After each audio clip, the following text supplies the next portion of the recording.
Mic test. Magandang hapon po. Magandang hapon po. Okay, let's pray together. Tayong lahat po ay manalangin. Dear merciful and gracious Father, Mahal naming Ama na mahabagin at mapagpala, thank you for saving us from sin and eternal destruction. salamat po sa pagliligtas sa amin mula sa kasalanan at wala hanggang pagkawasak. Thank you for guiding us to abide in church. Salamat po sa pagmamatnubay sa amin na manatili sa church. We know that there are a lot of oppression after salvation. At nalalaman po namin na mayroon pong maraming kapigatian sa aming pagkatapos ng kaligtasan. Even though we have a lot of oppression, our Lord is always with us and guide us. Kahit na mayroon kaming maraming mga paghihirap, ang aming Panginoon ang kasama namin at gumagabay sa amin. So let us commit all our concern to the Lord. Kaya nawa ipagkatiwala namin ang lahat naming alalahanin sa Panginoon.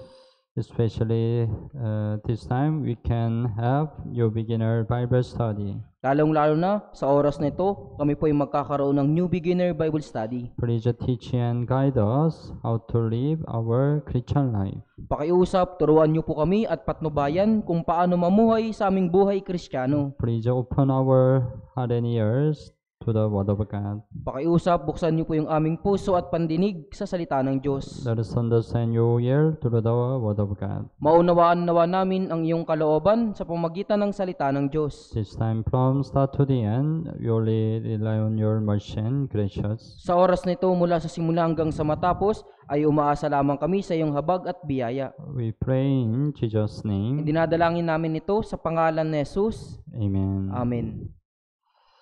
Okay, let's open to the Bible. Psalm 119. Awit po 119, Verse 71. verse 71.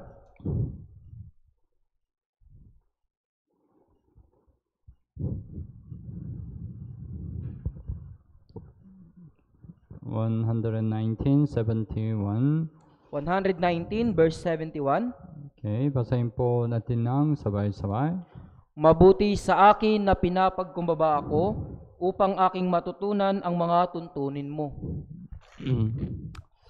Okay,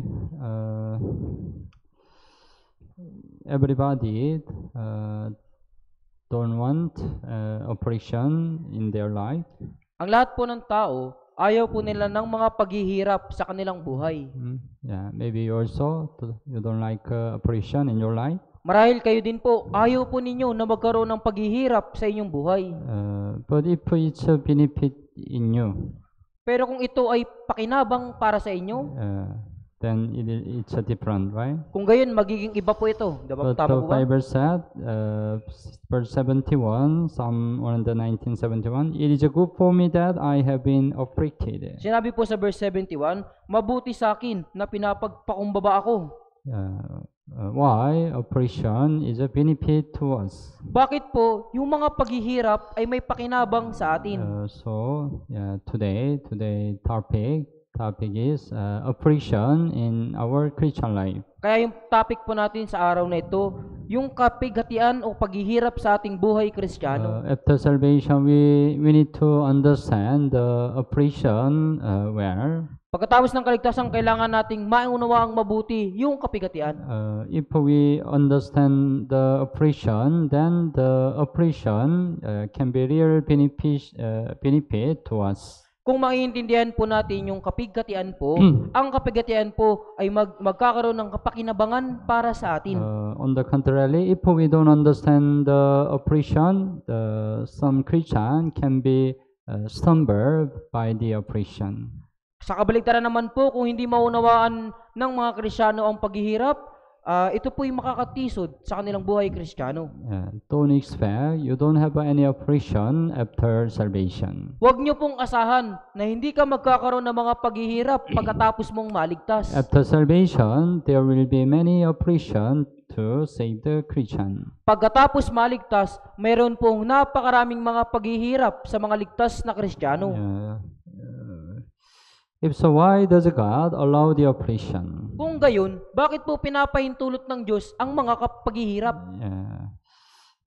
An oppression is not God's original will, but His providence.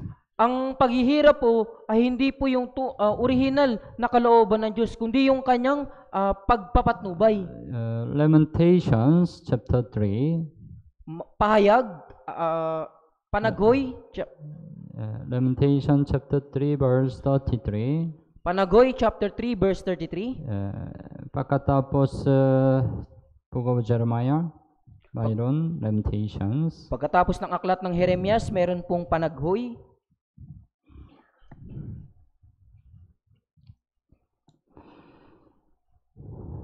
Okay, chapter 3 verse 33. Okay. Basahin po natin ng sabay-sabay. Sapagkat hindi niya kusang pinahihirapan o ang mga anak ng mga tao ay sinasaktan man. Yeah. Right? God does not afflict willingly, right? Di ba sinabi po, ang Diyos hindi niya kusang pinahihirapan. When God allowed the oppression, it's not His original will. Kaya kapag pinahintulutan yung paghihirap, hindi po ito yung kalooban ng Diyos. If God allowed the oppression, there is a purpose. Kung pahintulutan ng Diyos ang mga paghihirap, mayroon pong layunin. Let's open Psalm 119. Buksan natin sa awit 119. Awit 119:75. Awit 119 verse 75. 75. Okay. Basahin po natin ng sabay-sabay. O Panginoon, nalalaman ko na matuwid ang mga pasya mo at sa katapatan ay pinangumbaba mo ako. In faithfulness, you have afflicted me. At sa katapatan ay pinangumbaba mo ako.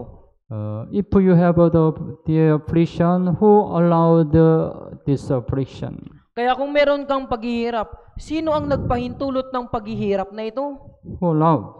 Sino po nagpahintulot? Sino po? Ang Diyos, right? Ang Diyos po, di ba? Tama ba?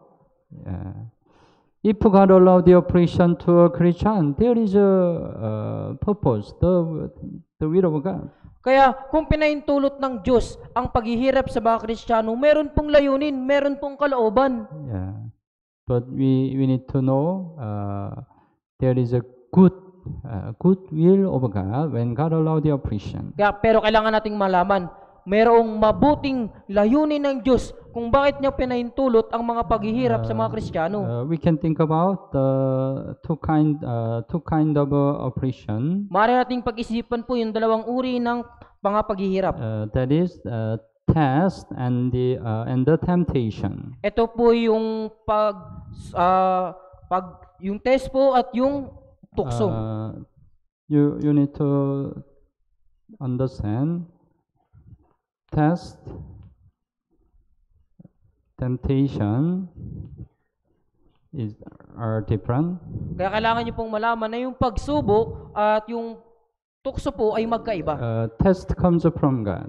Yung pagsubok po mula yan sa Diyos. Temptation comes from Satan. Yung tukso mula kay Satanas. Right?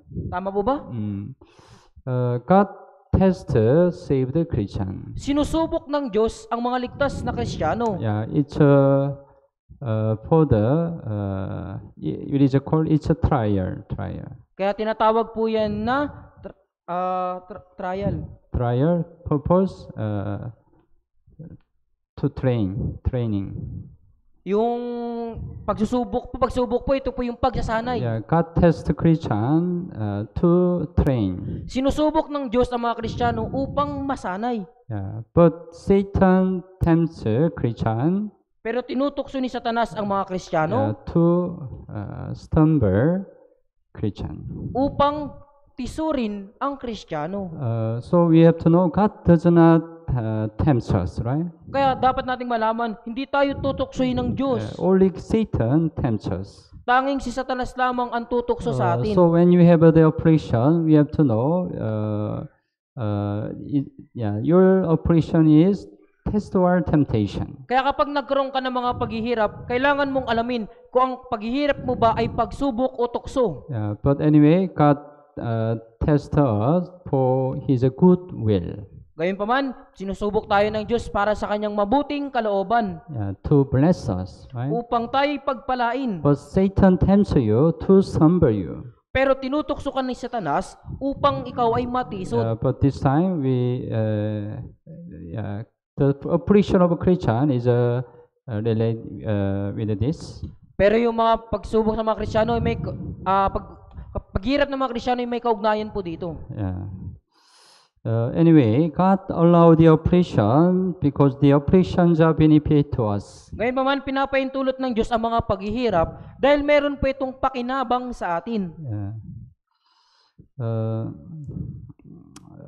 We can acquire more precious things through the oppression. Kaya maaari tayo makakuha ng higit na mahalagang bagay po sa magitan po ng mga paghihirap. And also, we can be more completed and matured through oppression. At tayo ay po ay magiging higit na ganap at matured sa magitan ng mga paghihirap. Especially we have to know we can have an oppression because we are really born again Christian. At syempre kailangan nating alamin, nagkakaroon po tayo ng mga paghihirap dahil tayo po ay mga tunay na ligtas na Kristiyano. So it can happen 1 Peter chapter 2. Kaya nangyayari po sa unang Pedro chapter 2. Chapter 2 verse 19. Chapter 2 verse 19. Okay. Basahin po natin ng sabay-sabay. Sapagkat ito'y kapuri-puri kung dahil sa pagkakilala sa Diyos ay nagtiis ang sinuman ng sakit habang nagdurusa ng hindi nararapat.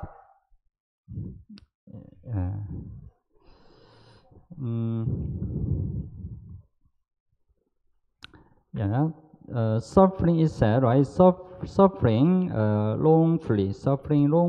Sinabi dito, nagdurusa ng hindi nararapat. It means if you are not a Christian, originally you don't need to suffer oppression. Ibig sabihin po, kung hindi ka talaga tunay na Kristiyano, hindi ka nararapat na magdusa. But because you are real saved Christian, you can suffer oppression. Pero dahil ikaw ay tunay na ligtas na Kristiyano, kaya ka nagdudurusa ng mga paghihirap. Especially saved Christian will receive persecution. Lalong-lalo na ang mga ligtas na Kristiyano, tatanggap ng pag-uusig. If you are not really saved, maybe you don't need to receive any persecution. Kung hindi ka tunay na ligtas, marahil hindi ka po tatanggap ng anumang pag-uusig. But it is a natural that you receive a persecution because you are really saved. Pero natural lamang natatanggap ka ng pag-uusig dahil ikaw ay ligtas. 2 Timothy chapter 3. Ikalawang Timoteo chapter 3.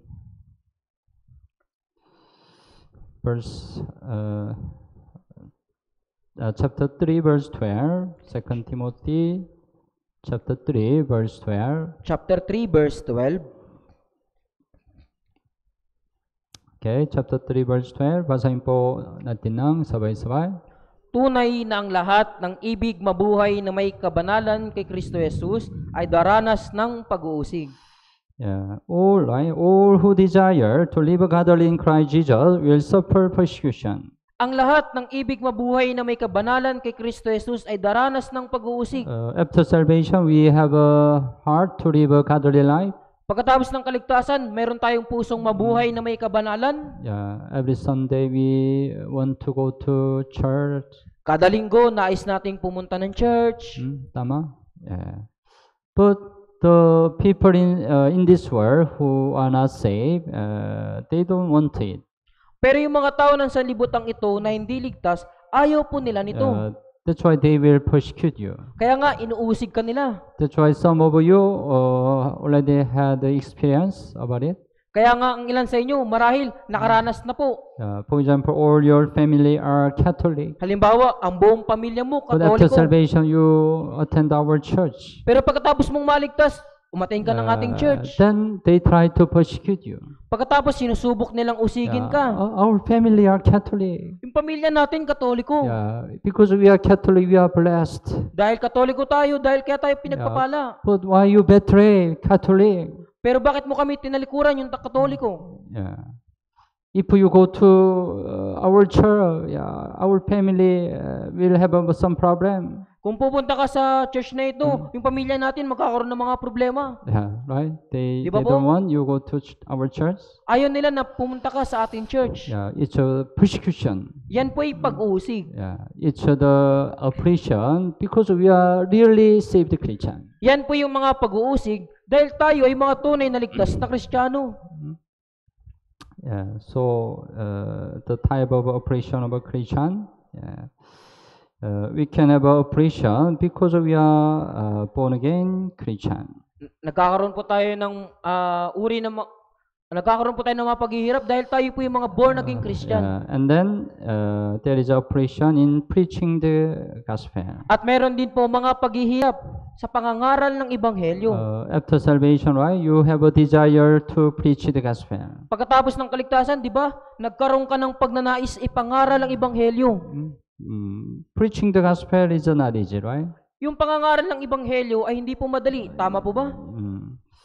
But don't fear the oppression. Pero wag po kayong matakot sa mga paghihirap. 2 Timothy chapter 1. Ikalawang Timoteo chapter 1. 2 Timothy chapter 1 verse 8. Ikalawang Timoteo chapter 1 verse 8. Okay, basahin po natin ng sabay-sabay. Huwag mong ikahiya ang pagpapatotoo sa ating Panginoon ni sa akin na bilanggo niya, kundi makipagtiis ka alang-alang sa ebanghelyo ayon sa kapangyarihan ng Diyos. As we know, Apostle Paul really suffered a lot of oppression for the gospel. Gaya ng ating nalaman, nagtiis si Apostol Pablo sa pangangaral ng ebanghelyo. He also received a great persecution. Tumanggap din siya ng matinding pag-uusig. And because of the gospel, now he was imprisoned. At dahil sa ebanghelyo ngayon po, siya ay nabilanggo. But he encouraged Timothy to suffer for the gospel. Pero hinimok niya po si Timoteo na magtiis para sa ebanghelyo. Right? He said, right, share with me in the suffering for the gospel. Sinabi niya, makipagtiis ka alang-alang sa ebanghelyo. Without the oppression, we cannot preach the gospel. Kung walang mga paghihirap, hindi natin may papangaral ang ebanghelyo. But we are really saved Christian. We cannot help preaching the gospel even though there are a lot of oppression. Pero dahil meron pong mga paghihirap, wala tayong magagawa kundi ipangaral po yung ebanghelyo. And we have oppression for the church and the saints. At meron tayong mga paghihirap para sa church at sa mga banal. Colossians chapter 1. Colossus chapter 1. Verse 24. Verse 24.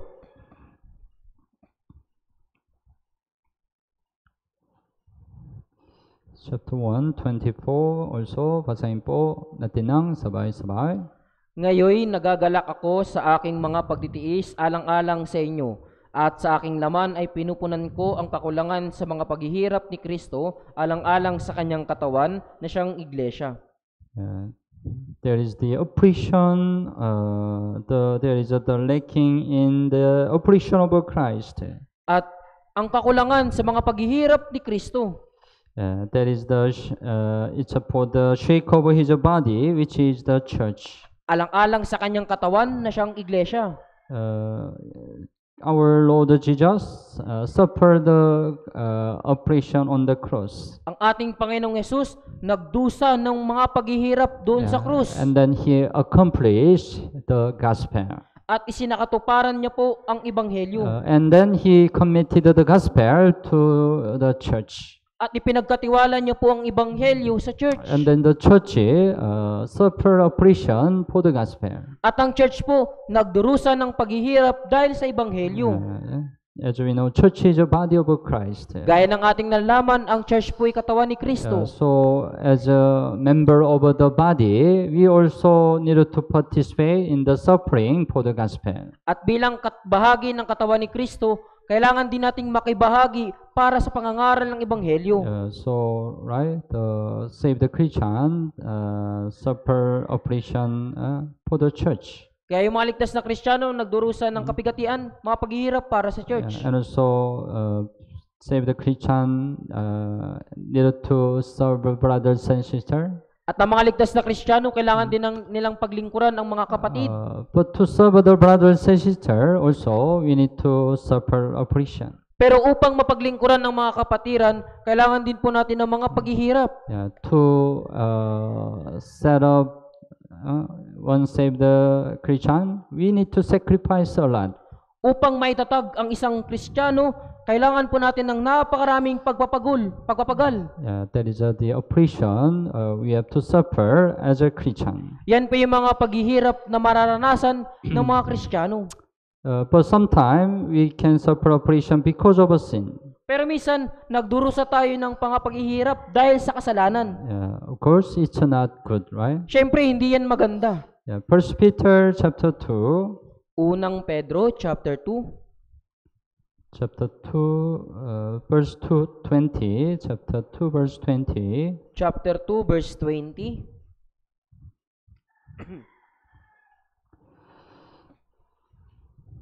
Chapter 2, verse 20. Basahin po natin ng sabay-sabay. Sapagkat anong pakinabang nga na kapag kayo nagkakasala at hinahampas dahil dito, ay inyong tinatanggap na may pagtitiis, ngunit kung kayo gumagawa ng mabuti at kayo nagdurusa dahil dito at inyong tinatanggap na may pagtitiis, ito'y kalugod-lugod sa Diyos. It said, what credit is it if when you are beaten for your fault? Sinabi dito, anong pakinabang nga na kapag kayo nagkakasala at hinahampas dahil dito? Right?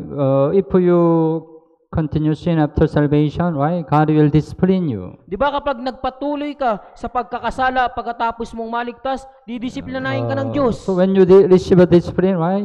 It's also oppression in you. Di ba kapag tumanggap ka ng disiplina, yan din ay mga paghihirap para sa iyo. Of course, it's not good oppression as a Christian, right? Siyempre, hindi yan magandang mga paghihirap sa isang Kristiyano.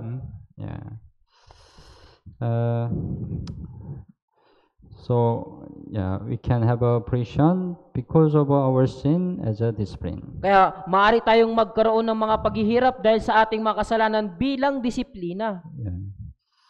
Okay, now let's think about benefits of oppression. Ngayon, pag-isipan naman natin ang pakinabang ng mga paghihirap. First, we can be trained by the oppression. Una, maaari po tayong masanay dahil sa paghihirap. Right? God tests us to train us. Right? Diba sinusubok tayo ng Diyos upang tayo ay masanay. Job chapter 23. Job chapter 23. Job 23 verse 10. 23 verse 10. Job 23. Job 23. Verse 10. Sa verse 10. Okay, basahin po natin ng sabay-sabay. Ngunit nalalaman niya ang daang nilalakaran ko. Kapag ako'y kanyang nasubok, ay lalabas akong parang ginto. I shall come forth as a gold. Ay lalabas akong parang ginto. Right? God has tested me. I shall come forth as a gold. Kaya sinubok ako ng Diyos at lalabas akong parang ginto. Originally, the gold stone has a lot of impurity. Sa katunayan po, yung ginto, meron po ditong marami po itong hindi dalisay. But the gold stone, when it entered to the purifier, the impurity comes out. Kaya po, kapag ang batong ginto po ay ipinasok sa nagliliyab na apoy, lalabas po dito yung mga hindi dalisay. Yeah. Even though we got saved, right? We are not perfect. Di ba? Kahit na naligtas tayo, hindi po tayo ganap. We are incomplete. Tayo po ay hindi pa rin ganap. That's why we need to be trained. Kaya kailangan nating masanay. But without operation, we cannot be trained. Pero kung walang pag-uusig, walang mga paghihirap, hindi tayo masasanay. Yeah, that's why God allow the operation to us to train us. Kaya pinapahintulot ng Diyos sa mga paghihirap upang tayo po'y sanayin. Yeah. And through the operation, we can acquire blessing and glories. Kaya sa magitan ng mga paghihirap, maaari nating makuha yung pagpapala at kaluwalhatian. Romans chapter 8. Roma chapter 8. Romans chapter 8, 17 and 18. Roma chapter 8 verse 17 hanggang 18. Yeah, 17 and 18. Okay. Basahin po natin ng sabay-sabay. At kung mga anak ay mga tapagmana rin, mga tapagmana ni Diyos at mga kasamang tagapagmana ni Kristo, kung tunay ngang nagtitiis tayong kasama niya upang tayo luwalhatiin namang kasama niya, itinuturing ko na ang pagtitiis sa panahong kasulukuyan ay hindi karapat-dapat may hambing sa kaluwalhatiang mahayag sa atin. Yeah, verse 17 said, right? If indeed we suffer with him, that we may also be glorified together. Sinabi sa verse 17, kung tunay ngang nagtitiis tayong kasama niya upang tayo luwalhatiin namang kasama niya. Yeah, if we don't suffer oppression, we cannot expect the glory. Kung hindi tayo magdurusa ng mga paghihirap, hindi natin maasahan ang kaluwalhatian. Verse 18 also said, yeah, the suffering of this present time are not worthy to be compared with the glory which shall be revealed in us. Sinabi din sa verse 18, ang pagtitiis sa panahong kasulukuyan ay hindi karapat-dapat may hambing sa kaluwalhatiang mahayag sa atin. The suffering of this present time. Ang pagtitiis sa kapanahong kasalukuyan. Now we can have a suffering. Ngayon maaari tayong magkaroon ng paghihirap. Yeah, but in the future we have the glory, right? Pero sa hinaharap, magkakaroon tayo ng kaluwalhatian. But the present oppression cannot compare with the eternal glory. Pero ang panahong kasulukuyan po, yung mga paghihirap na ito, hindi may hambing sa kaluwalhatiang mahayag sa hinaharap. 2 Corinthians chapter 4. Ikalawang Korinto, chapter 4. Chapter 4, verse 17. Chapter 4, verse 17. 2 Corinthians chapter 4, verse 17. Okay. Basahin po natin ng sabay-sabay. Sapagkat inihahanda tayo nitong magaan at panandaliang kapigatian para sa walang hanggan at di masukat na kaluwalhatian. Yeah. Our light is said, right? Our light oppression. Sinasabi dito, magaan po. Yeah. And also it said, which is but for moment. At sinasabi dito, panandaliang kapigatian. Yeah. The oppression.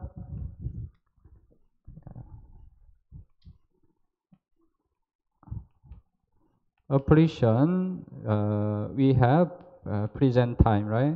Kaya ang paghihirap na meron tayo sa panahong kasalukuyan. Yeah. But it said it is a very light oppression. Pero sinasabi dito, magaang kapigatian. And also it is just a moment oppression. At sinasabi din dito, panandaliang kapigatian. Yeah, there is a present time, our oppression. Yan po yung panahong kasalukuyang paghihirap natin. But it said, a far more exceeding eternal weight of glory. Pero sinasabi dito, para sa walang hanggan at di masukat na kaluwalhatian. So, what about glory? Paano naman po yung kaluwalhatian? Glory, it's a future. Yung kaluwalhatian po, yan po'y sa hinaharap. It's a exceeding glory, exceeding. Sinasabi yan po yung hindi masukat. It's a weight weight glory, very heavy glory. Yan po yung napakabigat na And also kaluwalhatian. it is eternal glory. At yan po ay walang hanggang kaluwalhatian. Yeah, that's why present affliction cannot compare with the future glory. Kaya ang panahong kasulukuyan po na kapigatian ay hindi maihambing sa hinaharap na kaluwalhatian. So this present time, God allowed the affliction to give eternal glory. Kaya nga po sa panahong kasulukuyan, pinapaintulot ng Diyos ang mga paghihirap upang tumanggap tayo sa hinaharap ng walang hanggang kaluwalhatian. That's why affliction is a benefit to us. Kaya nga po yung mga paghihirap ay pakinabang para sa atin. So without affliction, we cannot expect any glory. Kaya kung walang mga paghihirap, hindi natin maasahan ng anumang kaluwalhatian. We cannot expect blessing also. At hindi rin natin maasahan ng pagpapala. You know, how does God's time go? At alam natin kung paano lumilipas, nangyayari yung kapanahunan ng Diyos. Our time goes, right, from morning to evening, right? Yung ating panahon, yung oras natin, nagmumula yan sa umaga hanggang sa gabi. But God's time goes from evening to morning. Pero lumilipas ang araw ng Diyos mula sa gabi hanggang sa kinumagahan. If you read the Genesis chapter 1, right, God's time goes from evening to morning, right? Kaya sinasabi po sa Genesis, mula sa kinagabihan hanggang sa kinumagahan. Evening means oppression. Yung gabi po, ito'y paghihirap. Morning means glory, right? Yung kinumagahan, yung umaga po, kaluwalhatian. That is God's way. Yan yung paraan ng Diyos. So there is a world without cross, without glory. Sinasabi po, kung walang krus, walang kaluwalhatian. Cross means the oppression, right? Ibig sabihin ng krus, paghihirap. And also, it is said, God gives the blessing by wrapping the blessing by the oppression. Sinasabi din po na ipagkakaloob ng Diyos yung gantimpala po na binabalutan po ng mga paghihirap. Let's suppose this is glory or the blessing. Ipagpalagay natin yan po yung pagkapala o kaluwalhatian. Blessing. Pagkapala. You want? Gusto niyo po ba ito? You want to get? Gusto niyo kunin? Tama po ba? Tama, right? You want, right? Di ba gusto niyo pong kunin? Yeah, God also wants to give this blessing to you. At nais ding ibigay ng Diyos ang pagkapalang ito sa iyo. But God does not this blessing directly. Pero hindi ibibigay ng Diyos yung pagkapalang ito ng direkta. Let's suppose this is oppression. Pagpalagay natin ito yung mga paghihirap. Yeah, God gives the blessing by wrapping glory by the oppression. Kaya ibibigay ng Diyos yung kaluwalhatian po na nakabalot sa mga paghihirap. Will you receive? Tatanggapin mo ba? Ayaw? That is oppression? Ayaw? But if you want a blessing, you have to receive oppression first. Pero kung gusto mo ng pagkapala, kailangan mo munang tumanggap ng paghihirap. Yeah, because it's God's way. Dahil yan po yung paraan ng Diyos. Psalm 66. 66 verse 10. 66 verse 10 hanggang 12. Okay, 66 verse 10 hanggang 12. Basahin po natin ng sabay-sabay. Sapagkat ikaw, O Diyos, ang sumubok sa amin. Sinubok mo kami na gaya ng pagsubok sa pilak. Iyong inilagay kami sa lambat, nilagyan mo ng malupit na pasan ng aming mga balikat, hinayaan mong sakyan ng mga tao ang aming mga ulo, kami ay dumaan sa apoy at sa tubig, at dinala mo kami sa kasaganaan. Verse 10, God tested us. Sinabi sa verse 10 na ang Diyos ang sumusubok sa atin. The reason of a test, you have refined us. Ang dahilan ng pagsubok po upang tayo po'y dalisayin. God tests us to refine. Sinusubok tayo para madalisay. How God tests us? Paano tayo susubukin ng Diyos? Verse 11, you brought us into the net. Inilagay mo kami sa lambat. You can enter to the net. Maaari kang pumasok sa lambat. God lead you to the net.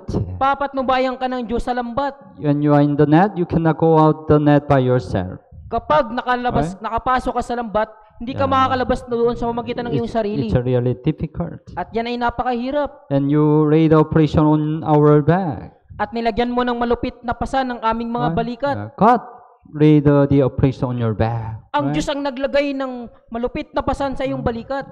You have a cause of man to ride over our head.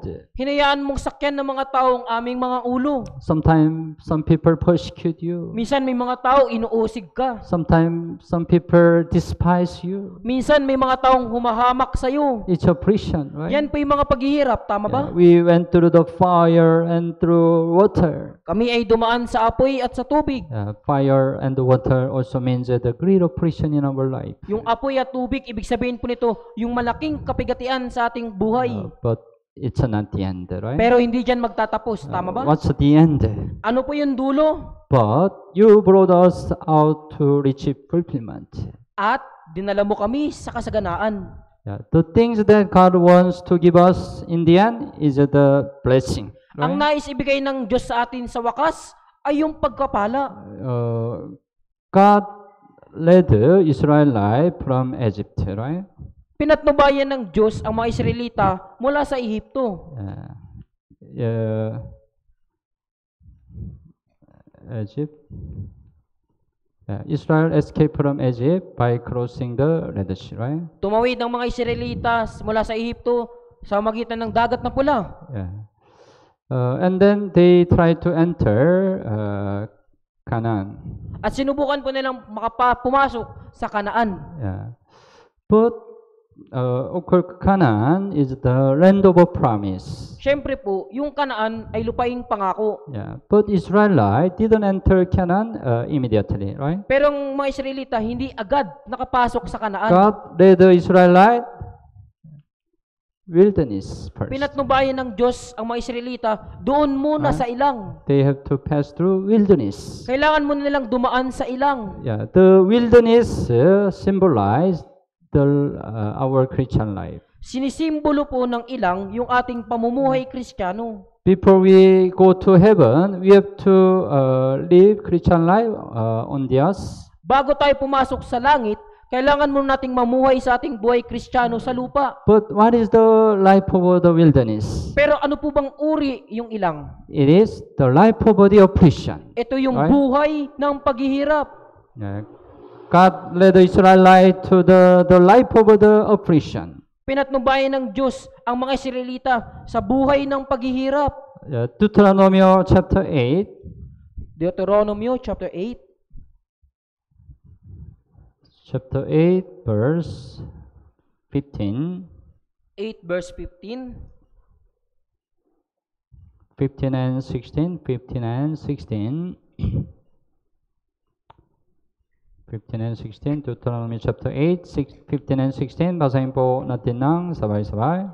Na siyang pumatnubay sa iyo sa makit kakilakilabot na ilang na mayroong mga makamandag na ahas at mga alakdan at tigang na lupa na walang tubig, na siyang nagbigay sa iyo ng tubig mula sa batong kiskisan, na siyang nagpakain sa iyo ng mana sa ilang na hindi nakilala ng iyong mga ninuno upang kanyang papagkumbabain ka at subukin ka at gawan ka ng mabuti sa bandang huli. Right, God led the Israelite to the wilderness. Pinatnubayan ng Diyos ang mga Israelita sa ilang. But it said the wilderness is a great and terrible wilderness. Sinasabi po dito, ang ilang po ay isang malaki at kakilakilabot na ilang. In which were furious serpent. Na merong mga makamandag na ahas. And scorpions. At mga alakdan. It's a very dangerous situation, right? Mapanganib na sitwasyon yan. Tama po ba? In our Christian life, sometimes we meet dangerous situations. Sa ating buhay, minsan umaarap tayo sa mapanganib na kalagayan. And thirsty land where there was no water. At tigang na lupa na walang tubig. It's a really difficult life. Ito ay talagang napakahirap na buhay. It's natural. Our life is oppression. Kaya natural lamang ng ating buhay ay mga paghihirap. Because God lead us to the life of the wilderness. Dahil pinapatnubayan tayo ng Diyos sa buhay sa mga paghihirap sa ilang. Yeah. Then, but what's the purpose? Pero ano ba ang layunin? Verse 16, right? He might test you to do you good in the end. Sinabi sa dulo, upang subukin ka at gawan ka ng mabuti sa bandang huli. Yeah, it's a final purpose. Why God allow the oppression? Opo, ito po yung pinakahuling layunin kung bakit pinapaintulot ito ng Diyos. Here, the important word, you better mark it. Dito po, yung mahalagang salita, mas mabuting markahan nyo po. To where you have to mark. Saan nyo po mamarkahan? In the end. Sinasabi po dito.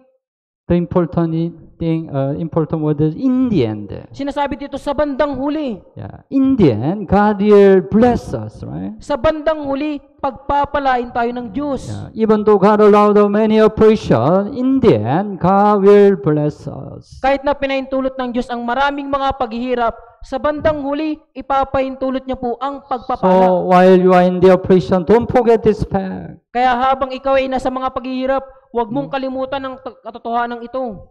Then you will not be stumbled. Kung gayon, hindi ka po matitisod. Okay? And through the oppression, we can trust in only God. At sa magitan ng mga paghihirap, magtitiwala lamang tayo sa Diyos. We can learn how to trust in God. Matututunan nating magtiwala sa Diyos. Apostle Paul really suffered a lot of oppression. Si Apostol Pablo ay nagdusa ng maraming mga paghihirap. Then he learned how to trust in the Lord. Pagkatapos natutunan niya kung paano magtiwala sa Panginoon.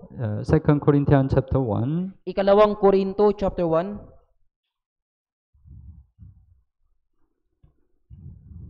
2 Corinthians chapter 1 verse 8 and 9.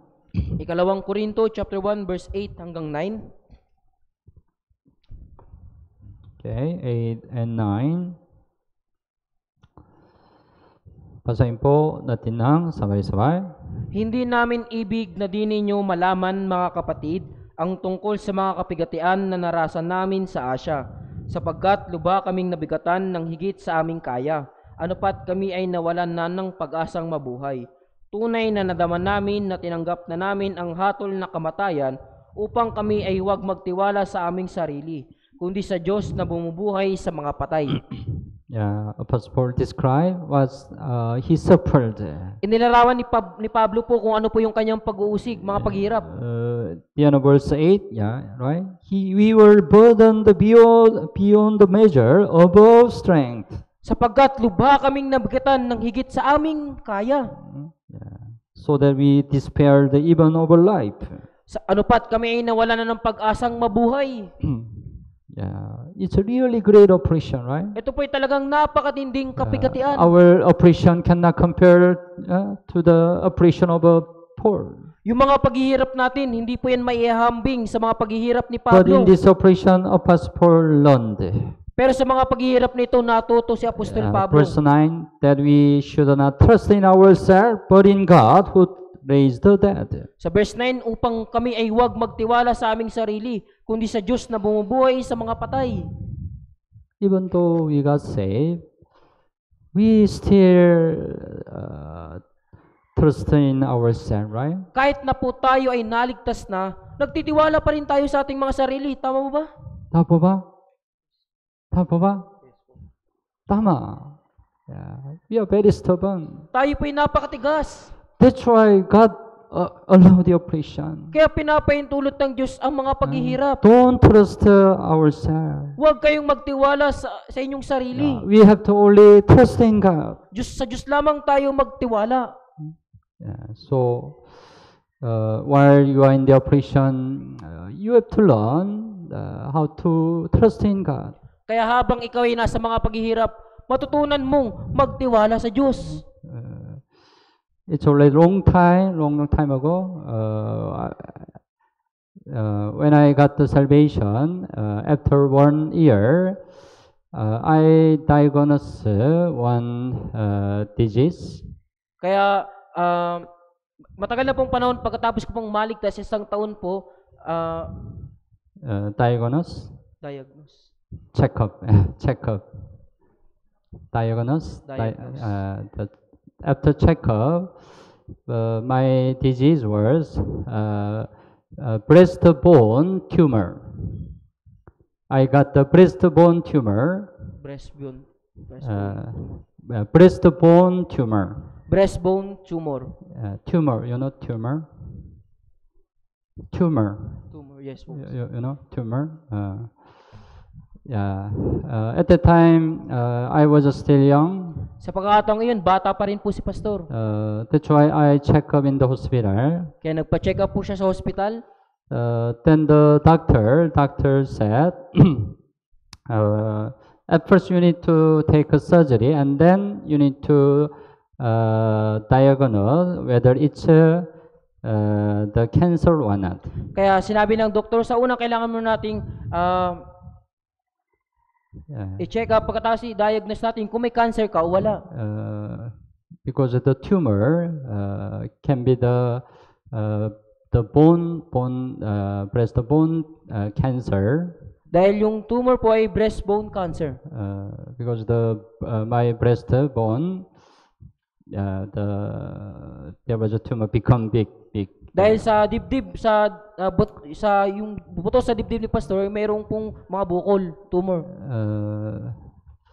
That's why I really very surprised. Kaya ako ay talagang nagulat. Because at the time I was very young. Dahil sa panahong yun, ako po'y kabataan, bata. But at that time, for the first time in my life, I thought about my own death. At sa panahong iyon, sa unang pagkakataon sa aking buhay, pinag-isipan ko yung aking kamatayan. Yeah. At first, I feared the death situation. Siyempre, sa una, natakot po ako sa kalagayang iyon. But I could remind my salvation. Pero, naalaala ko po ang aking kaligtasan. I thought, even though it's a cancer, even though I die, I can go to heaven. Inisip ko po noon na kahit ito ay cancer, na kahit ako'y mamatay, ako'y pupunta sa langit. That's why I could keep the peace in my heart. Kaya nagawa kong mapanatili ang kapayapaan sa aking puso. But at that time, I really prayed to God. Pero sa sandaling iyon, talagang ako'y tapat na nanalangin sa Diyos. I really learned a lot. At marami talaga akong natutunan. All the sermon, I felt all the sermon says about me. At pakiramdam ko na ang lahat ng sermon ay para sa akin. All the words says about me. Ang lahat ng mga salitang iyon para sa akin. Every whole day I pray to God. Kaya buong araw nanalangin ako sa Diyos. At that time, I really know how to have a intimate fellowship with God. Kaya sa pagkakataon yun, nalaman ko kung paano magkaroon ng intimate o malapitang fellowship sa Diyos. Before it happened, I prayed just like a custom. Pero bago po yun, nananalangin ako dati, yung parang nakaugalian ko lang. When I meet this situation, I really pray sincerely. Pero nung humarap ako sa ganitong kalagayan, talaga akong nanalangin ng may katapatan. Before it happened, I read the Bible customarily. Bago nangyari yun, madalang lang ako magbasa ng Biblia. But when I Biblia. meet this situation, I can really read the Bible with a sincere my heart. Pero pagkatapos po nun, talagang binasa ko yung Biblia ng may katapatan sa aking puso. I also could really learn how to trust in God. Nagawa ko din pong matutunan kung paano talagang magtiwala sa Diyos. Yes. But anyway, by the grace of God, after 2 weeks, I could get the good result. Gayun naman, sa biyaya ng Diyos, pagkatapos ng 2 linggo, nakuha ko po yung magandang resulta. But at the time, I determined my heart. Pero sa panahon yun, nakapagpasya na ako sa aking puso. If God allow me one more chance, my life, I will really give my life for the Lord. Kung ipapahintulot pa ng Diyos yung isang pagkakataon sa aking buhay, ibibigay ko yung aking buhay sa Panginoon. Yeah, so through the affliction, I really learned a lot. Kasi sa magitan ng mga paghihirap, marami akong natutunan. I really understand the affliction is a really benefit for me. Talagang naunawaan ko ng mga paghihirap ay talagang tunay na pakinabang para sa akin. Yeah. We can learn how to trust in God through the affliction. Matututunan mong magtiwala sa Diyos sa pamagitan ng iyong mga paghihirap. Yeah. And also through the affliction, we will stop sin. Sa magitan ng mga paghihirap, tayo ay titigil sa pagkasalanan. Awit 119, Awit 119, verse 67. verse 67. Awit 119:67. Okay, basahin po natin ng sabay-sabay. Bago ako nagdalamhati ay naligaw ako, ngunit ngayon tinutupad ko ang salita mo. Yeah. Right? Before I was afflicted, I went astray. Bago ako nagdalamhati ay naligaw ako. So, when you receive affliction, you gradually overcome your sin. Kaya kapag tumanggap ka ng paghirap, unti-unting matitigil mo ang iyong kasalanan. Even though you got saved, right? You still have a sharp character, right? Sharp character. Di ba kahit na ikaw ay naligtas na, mayroon ka pa rin matatalas na pag-uugali. So sometimes you can hurt the other. Kaya maaari minsan makasakit ka ng iba. But by receiving the affliction, gradually your sharp character will be trimmed. Pero pagkatapos mong makatanggap ng mga paghirap, unti-unti, ito po'y mababawasan. Yeah. So it's right. There are a lot of benefit through the affliction. Kaya totoo po, mayroon pong napakaraming mga pakinabang sa magitan ng mga paghihirap. If so, what should be the attitude for the affliction? Kung gayon, ano po yung dapat na saloobin para sa mga paghihirap? We should overcome by knowing that God helps us. Dapat natin itong mapagtagumpayan sa magitan ng nalalaman na ang Diyos yung tutulong sa atin. Even though God allowed the affliction, God can help you to overcome the affliction. Kahit na pinaintulutan ng Diyos yung paghihirap na yun, ang Diyos ang tutulong sa iyo upang mapagtagumpayan mo ang paghihirap. Right? We learn, right? God allow affliction to you. Di ba pinag-aralan natin, pinaintulutan ng Diyos sa iyo ang mga paghihirap. Then how to overcome your affliction? Kung gayon, paano malalampasan ang iyong mga paghihirap? Yeah, you can overcome the affliction by God's help. Malalampasan mo ang iyong mga paghihirap sa tulong ng Diyos. Yeah, God won, you can overcome your affliction by God's help. Nais ng Diyos na lampasan mo ang iyong mga paghihirap sa magitan ng tulong ng Diyos. Yeah, you have to know God is the only one who can help you to overcome your affliction. Dapat mong malaman na ang Diyos lamang ang nag-iisang makakatulong sa iyo para malampasan mo ang mga paghihirap. So awit 34, Awit 34, verse 19. verse 19. Awit 34, verse 19.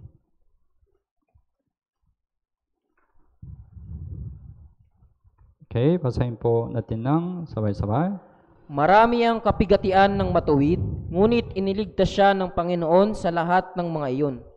Yeah.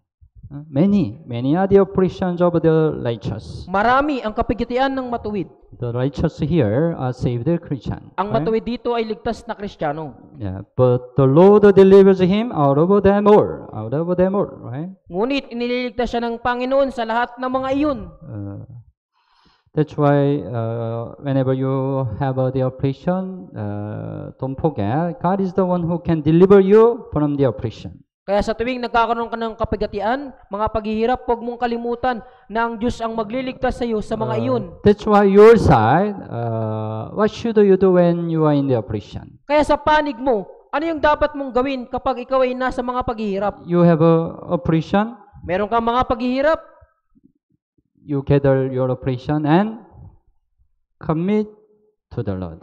ipunin mo ang lahat mong mga paghihirap at ipagkatiwala mo ito sa Diyos. All you have to do is commit all your affliction to the Lord. Ang kailangan mo lang gawin, ipagkatiwala ang lahat mong alalahanin sa Panginoon. God will receive your operation. Tatanggapin ng Diyos ang iyong mga paghihirap. And then God will solve your operation. At lulutasin ng Diyos ang iyong mga paghihirap. 1 Peter chapter 4. Unang Pedro chapter 4.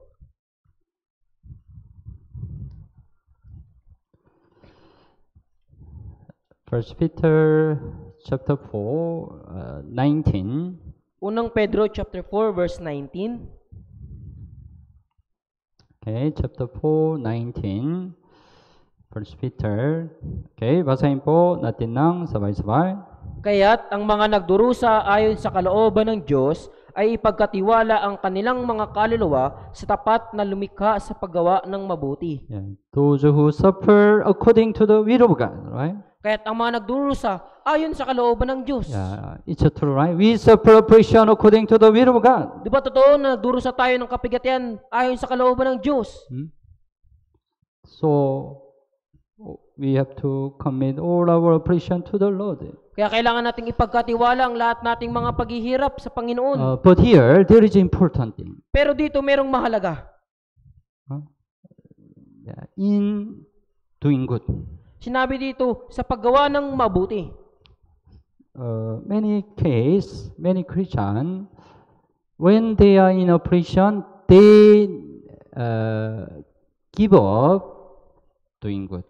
Maraming mga Kristiyano po, kapag gumarap sila sa mga paghihirap, humihinto sila sa paggawa ng mabuti.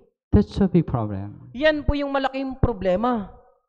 You are in oppression, you meet great oppression. Umarap ka sa malaking kapigatian, don't give up your Christian life. huwag mong isuko ang iyong buhay Kristiyano. Some Christian, when they meet great oppression, they don't come to church. May mga Kristiyano kapag gumarap sila sa matinding kapigatian, hindi sila umati ng church. They don't listen to the sermon. Ayaw nilang makinig ng mga sermon. They don't attend the fellowship. Hindi sila dumadalo sa fellowship. They don't do evangelism. Hindi nila ginagawa yung evangelism. They think, I'm in great oppression. Iniisip nila, nasa matindi akong kapigatian. I cannot do anything. Wala akong magagawang anuman. After I overcome my oppression, I will return to church. Kapag nalampasan ko na ang lahat kong mga paghihirap, doon pa lang ako babalik sa After church. overcome my oppression, I will listen to the sermon. Pagkatapos kong malampasan yung mga paghihirap ko, doon lang ako makikinig ng sermon. After overcome oppression, I will evangelize. Pagkatapos kong malampasan ng mga paghihirap, doon lang ako mag-evangelize. It's a complete misunderstanding. Yan po'y ganap na maling pagkaunawa. Right? Commit to the Lord. Ipagkatiwala sa Panginoon. But your side, continue doing good. Pero sa panig mo, ipagpatuloy mo ang paggawa ng mabuti. Then God's side will serve your oppression. Kung gayon, sa panig ng Diyos siya ang maglulutas ng iyong mga paghihirap. It's really important thing. Ito'y talagang napakahalagang bagay. If not, you will be stumble when you meet the oppression. Dahil kung hindi, ikaw ay matitisod kapag humarap ka sa mga paghihirap. If you meet great oppression, it's the time you need to more endeavor in your Christian life. Kaya kapag humarap ka sa matinding kapigatian, ito yung panahon kung kailangan mong magsumikap sa iyong pamumuhay Kristiyano. God knows all your oppression. Alam ng Diyos ang lahat mong mga paghihirap. God knows your oppression more than you. Mas alam ng Diyos ang mga paghihirap mo kaysa sa But iyo. according to God's will, God allowed it, right? Pero ayon sa kalooban ng Diyos, pinapahintulot ito ng Diyos. Tama po ba? He is a faithful creator, right? Siya sinabi dito, tapat na lumikha. He knows everything. Alam niya ang lahat ng That's why bagay. He surely help you. Kaya tiyak na tutulungan ka niya. He will help you to overcome your oppression. Tutulungan ka niya na mapagtagumpayan yung mga paghihirap. Your side, commit to the Lord. Sa panig mo, ipagkatiwala mo sa Panginoon. How to commit to the Lord? Paano ipagkatiwala sa Panginoon? That is call upon the Lord. Yan po yung tumawag ka sa Panginoon. Awit 50 verse 15. Awit 50 verse 15. Awit 50 verse 15. Okay, basahin po natin ng sabay-sabay. Tumawag ka sa akin sa araw ng kabagabagan, ililigtas kita at luluwalhatiin mo ako. call upon me in the day of trouble. Tumawag ka sa akin sa araw ng kabagabagan. I will deliver you. Ililigtas kita. You shall glorify me. At luluwalatiin mo ako. Tama. It's the way you can glorify God. Ito yung paraan para maluwalhati mo ang Diyos. If you overcome your oppression by your own way, you cannot glorify God, right? Kaya kung lulutasin mo ang iyong mga kapigatian sa magitan ng iyong paraan, hindi mo maluluwalhati ang But Diyos. if you overcome oppression by God's help, you can glorify God. Pero kung malalampasan mo ang iyong mga paghihirap sa tulong Right. ng Diyos, maluluwalhati mo ang Diyos. You can return glory to God, right? Maibabalik mo ang kaluwalhatian sa Diyos. Oh, thank you, God. O salamat Diyos You helped me to overcome my oppression. na tinulungan mo kung malampasan yung mga paghihirap Right? mo. God, you can glorify God, right? Kaya maluluwalhati mo ang Diyos, tama ba? Tama. God wants it. At God ito wants po it. yung nais ng Diyos. That's why call upon the Lord. Kaya sinabi, tumawag ka sa Panginoon. Then you can experience God really help you. Pagkatapos mararanasan mo, tutulungan ka ng Diyos. You can glorify God. Maluluwalhati mo ang Diyos. So, and think over the affliction of a forefather of faith and other Christian. Kaya isipin nyo din po, yung mga paghihirap ng mga naunang ama ng pananampalataya at ng ibang mga Kristiyano. When you have the affliction, don't think you are the only one who have affliction. Kapag humarap ka sa mga paghihirap, huwag mong isipin, ikaw lang nakaranas nun. All forefather of faith suffer the same affliction. Ang lahat ng mga ninuno ng pananampalataya, sila din ay nagdusa ng mga paghihirap. And also, not only you, but also all the brothers and sisters, they suffer affliction. At hindi lamang ikaw, maging ang ibang mga kapatiran ay dumaranas ng mga paghihirap. 1 Peter chapter 5, Unang Pedro chapter 5, verse 9. verse 9.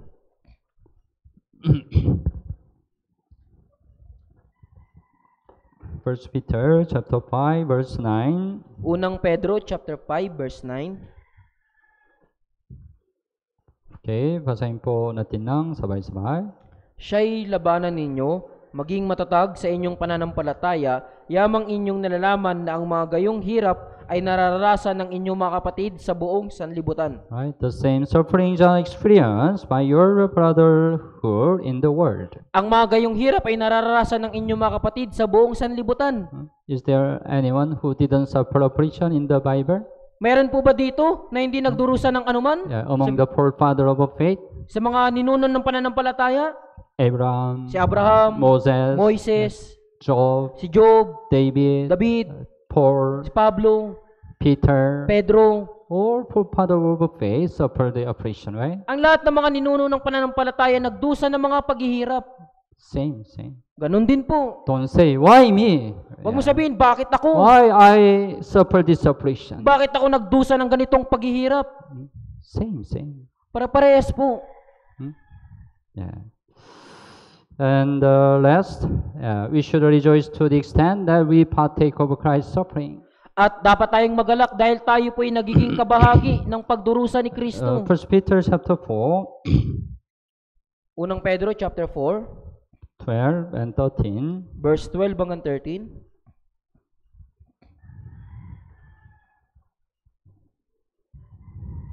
Okay, chapter 4, 1 Peter chapter 4, 12 and 13.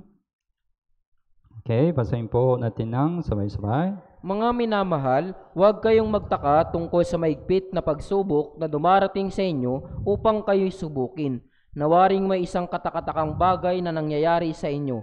Kundi kayo'y magalak, yamang kayo'y nakikibahagi sa mga pagdurusa ni Kristo upang kayo man ay matuwa at sumigaw sa galak kapag ang kalutian niya ay nahayag. Yeah. Verse 13 said, right? Rejoice to the extent that you partake of Christ's suffering. Kundi kayo'y magalak, yamang kayo'y nakikibahagi sa mga pagdurusa ni Kristo. You can participate in the suffering of Christ. Maaari kang makibahagi sa mga pagdurusa ni Kristo. That's why when affliction comes to you, rejoice. Kaya kapag dumating sa iyo ang mga paghihirap, magalak ka. Rather than complain, rejoice. Sa halip na magreklamo, magalak ka. Because it's a benefit to you, right? Dahil ito'y pakinabang para sa iyo. Tama po ba? So, the Christian who overcome the affliction where their faith will be greatly matured. Kaya ang mga Kristiyanong nalalampasang mabuti yung mga paghihirap, yung kanilang pananampalataya ay talagang magmamature. If not, the Christian who suffer oppression will be stumble. Dahil kung hindi, yung mga Kristiyanong nagdurusa ng mga paghihirap ay matitisod. So I hope you can overcome your oppression by trusting the Lord. Kaya umaasa ako na madadaig ninyo ang mga paghihirap sa magitan ng pagtitiwala sa Panginoon. And I hope you can get the real blessing from God. At umaasa din akong tatanggap kayo ng tunay na pagpapala mula sa Diyos. Okay, let's pray together. Tayong lahat po ay manalangin. Dear most friend, gracious Father, Mahal naming Ama na mabagin at mapagpala. thank you for saving us from sin and eternal destruction. Salamat po sa pagliligtas sa amin mula sa kasalanan at wala hanggang pagkawasak. After salvation, sometimes, according to the will of God, we can suffer oppression. Pagkatapos ng kaligtasan, minsan ayon sa kalooban ng Diyos, kami po ay nagdurusa ng mga paghihirap. But in this situation, rather than be discouraged, let us trust in the Lord. Pero sa ganitong mga kalagayan, sa halip na kami ay panghinaan ng loob, ay higit kaming magtiwala sa Panginoon. Let us be more blessed by the oppression. At higit nawa kaming pagpalain sa magitan ng mga paghihirap. We only learn your mercy and gracious. Kami po ay umaasa lamang sa iyong habag at biyaya. We pray in Jesus' name. Idinadalangin namin ito sa pangalan ni Jesus. Amen. Amen. Salamat po. Salamat po.